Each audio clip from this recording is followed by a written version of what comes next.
guys, it's Karen from Small Data, Big Idea, and I just wanted to get on and say a little bit about mental health in this current crisis. So I'm someone that's always struggled with anxiety and a little bit of depression. Um, at times it's been a little bit derailing to my career and my relationships with other people, but during this pandemic it's been especially brutal. At the beginning, I was fine. I was rocking and rolling at work. We were cranking out some incredible creative, some incredible work for our clients. But really, that's all kind of come to a grinding halt over the summer. And I read an article today that I think really captures what the problem is and what we kind of need to deal with as an industry, I think, really, and really just like as a capitalistic society. So there is a Medium article that came around, and it talked about surge capacity. And so surge capacity is this function of your brain to handle natural disasters or other incredibly stressful situations. And so what your brain does is it goes into hyperactive mode. Think of it as kind of a flight or fight mechanism, not directly tied to adrenaline, but still pulling some of those same strings. And so what has happened, we were all dealing with this in March, April, May, and now that we're into August, our brain is like, oh, I'm tired. Like, this is a lot. Like, I can't keep processing this type of information in the same way.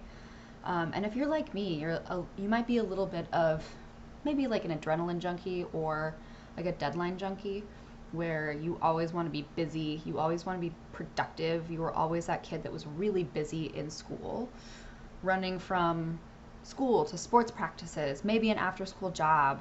You also had extracurriculars, you also had an active social life, and you wanted to do all the things all the time. You were highly structured, highly motivated, and highly scheduled. And now everything has come to a halt. We don't know when things are going to go back to normal or what normal will even be. And all of a sudden my brain is like not interested in doing anything. Like, it doesn't want to read, it doesn't want to watch Netflix, it definitely does not want to work. And so it's been a struggle just to get through the workday, just to get through the time we have. And it's hard to find joy in this situation. So, like, what can we be doing? The one thing I want to impress upon everyone is that you should just give yourself a break. Like, understand it's a hard time. It's a hard time for everyone, especially those of us who are still working from home. I don't want to say that, like, it's great that you're unemployed, but there are different challenges presented with each of these scenarios. And being expected to show up and be your best self for 8 hours, 8 hours a day, 5 days a week is kind of insane right now. I am definitely not as productive as I was even a couple of months ago, even though I'm still like working from home in this same setup in this lovely living room. But I just like don't know how to like force my brain to keep going. And really it comes down to like having enough downtime, like having enough breaks to let your brain recover. And I really implore, if you have direct reports, if you are overseeing a team, to make sure that folks are giving themselves enough time to recover. And that might even include giving folks more days off, more unexpected hours. Maybe you change your work hours to be like, instead of 9 to 6, like a 9 to 5. Because I think like you're still going to see about the same amount of work getting done with the shorter hours, but you'll probably have a much more productive workforce. The other thing to really keep in mind is self-care. And I know, yeah, I'm a millennial woman, like my self-care routine is like widely established. Like, I always exercise, you know, I enjoy a beer every now and again. Cheers. But that a lot of the self-care that we have built into our lives is also not accessible right now. And the self-care that we have together is different when we are apart. So my self-care was always going to choir and hanging out with my friends and going places. And I did a lot of travel, and I haven't gotten on a plane in literally 6 months. And that is bizarre.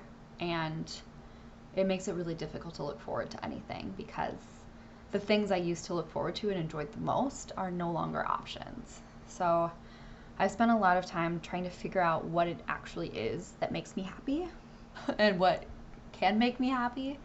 I've been doing a lot of cooking and baking, and really just like bumming around the house, like giving myself permission to just like veg out and watch an entire season of like Selling Sunset on Netflix, which is like one of the trashiest shows out there, but is also kind of fantastic escapism because no way in hell would I ever have a life like that. And so I'm going to live vicariously through other people. So whatever it is for you, like I hope you're able to explore that, especially if you have kids and are also dealing with all of a sudden becoming a teacher on top of everything else. But it's okay that you feel like garbage. Like we all feel a little bit like garbage right now, and that is completely normal. I'm going to put the link to the article in the comments here, and please, if you want to talk about this, reach out. I'm always available, and then I would love to hear about what you are finding joy in these days. If that's still feeding your sourdough starter, awesome, but if you've moved on and found new hobbies and new ways to sort of escape the world that we're in, even just for a few minutes, I'd love to hear about it. So shoot me a note, and I hope you all are doing great. I'll see you later.